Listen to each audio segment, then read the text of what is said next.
What's going on, everybody? I hope you enjoyed your Saturday morning so far. This is MYG Jeffy T85 here, and I'm bringing you the BKN Game Recap for last night's game as the Nets went for their second straight win at BarclaysCenter against the 8th-seeded AtlantaHawks.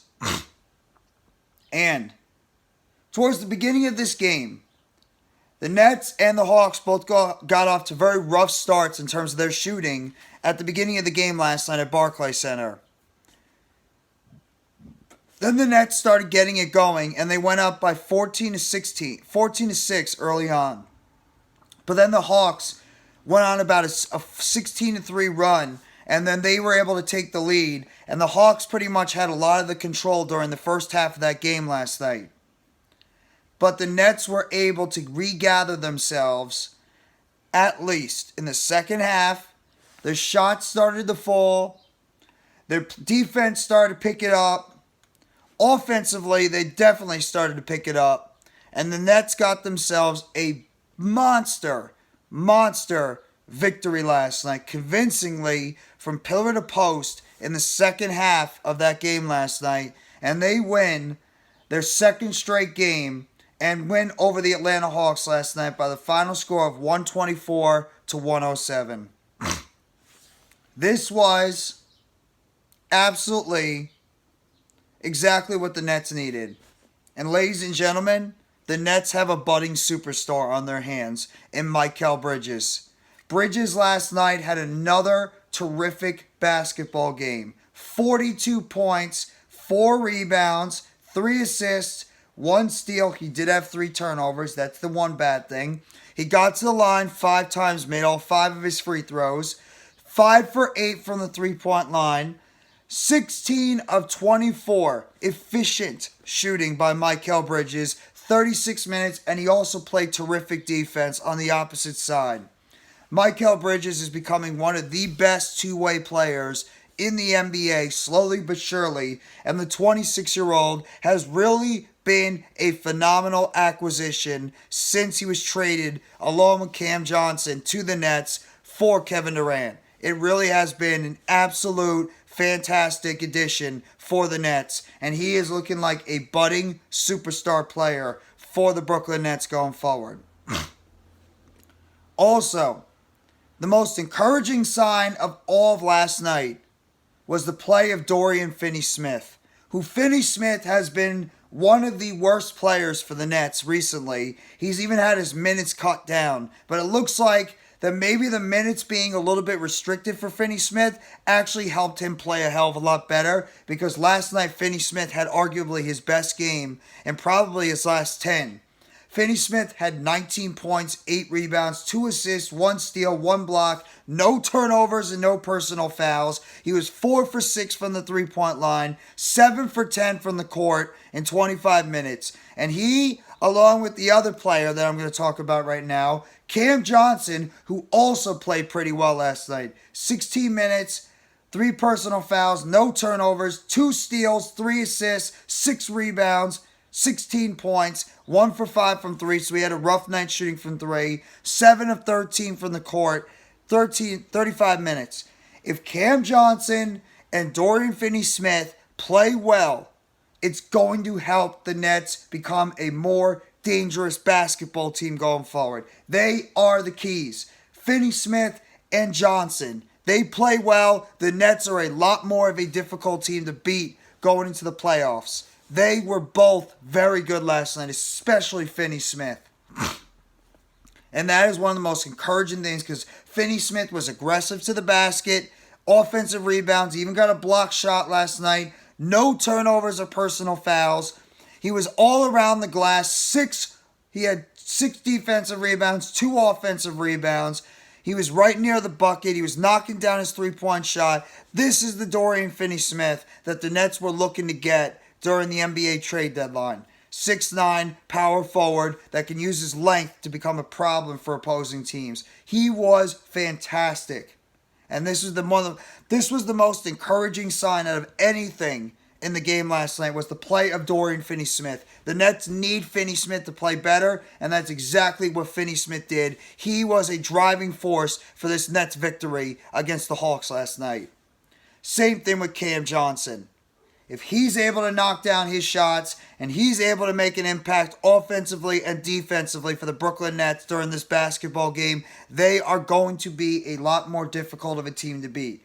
No matter what you think about the Atlanta Hawks, sure, the Atlanta Hawks are not a great team. Sure, the Atlanta Hawks are not world beaters. Sure, the Atlanta Hawks are not the best team in the NBA. But at the same time, the Atlanta Hawks are still a very good, still a good team. They're still involved in the top 8 in the Eastern Conference. They have some talented young players on that team. But the Nets got the job done, and they played well enough. And Dorian Finney-Smith and Cam Johnson were two of the reasons why.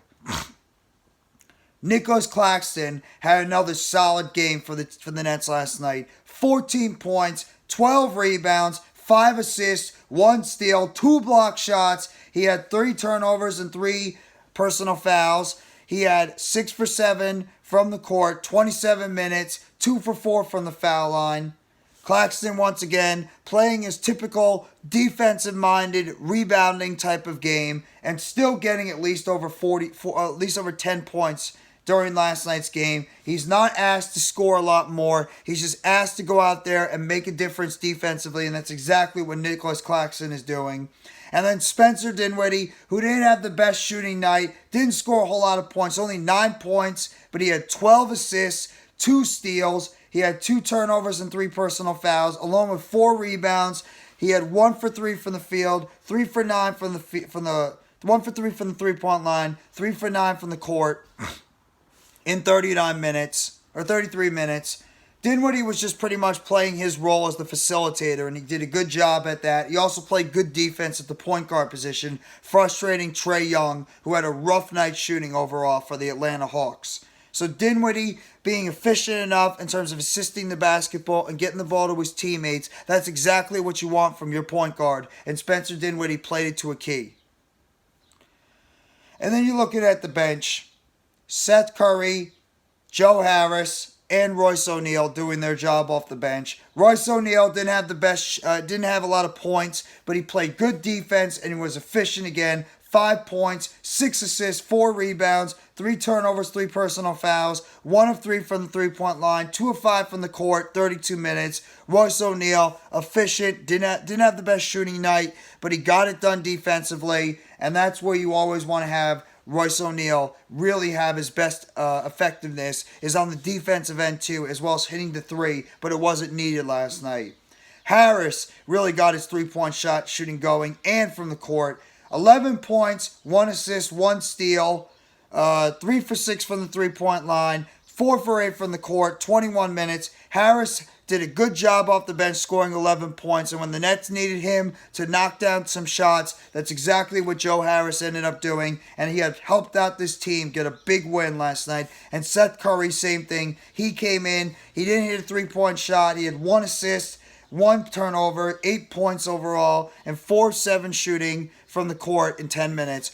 Seth Curry just doing what he needs to do on the court to get some points off the bench and helping this Nets team get to a big victory, because the Nets need to go out there and defend their home court. And that's exactly what this Nets team has done the past couple of nights against 2 teams that the Nets are better than.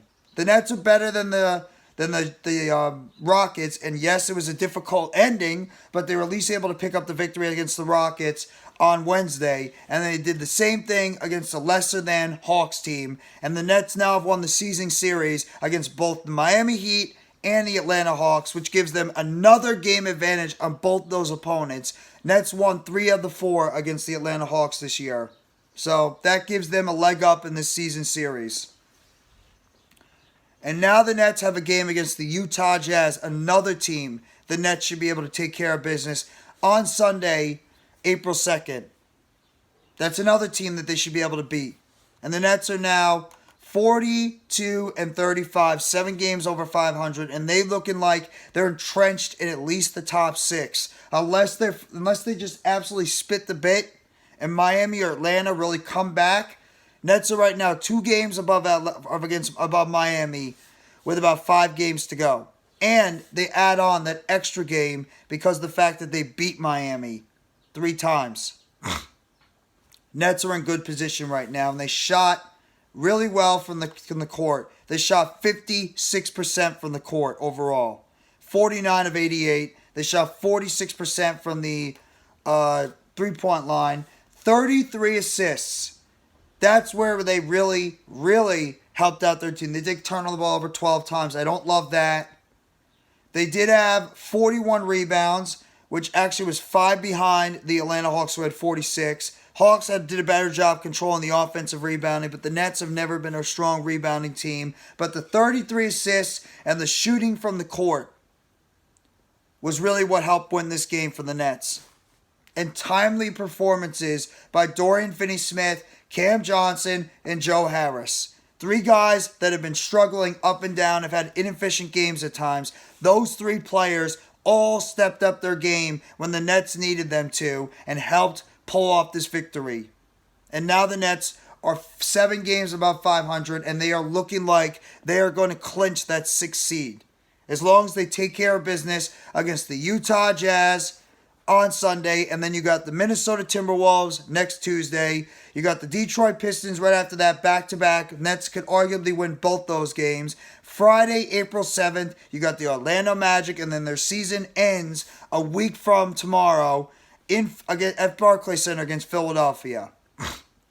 So it's realistically to say the Nets could wrap up things on this coming week and just get themselves in that 6th seed going forward. But that's your BKN game recap for the Brooklyn Nets as they win their game last night in convincing fashion, 124-107. Good job by the Nets. 2 in a row now, and they have a game tomorrow night against the Utah Jazz, looking to make it 3 in a row. Hit that like button if you haven't already, and give a sub to NYGJeffyT85. More news, updates, chatter, and game recaps surrounding the Brooklyn Nets, and turn on that bell for notifications on the next video or short dropping on the channel surrounding the Brooklyn Nets. And as always, let me know in the comment section what you thought about last night's Brooklyn Nets victory over the Atlanta Hawks and your state in the Nets, as the Nets have today off before they get ready for tomorrow night's game at BarclaysCenter against the Utah Jazz. Thank you very much, everybody. Enjoy the rest of your Saturday. Take it easy and let's go Brooklyn Nets. It's a Nets world, and we're all just living in it.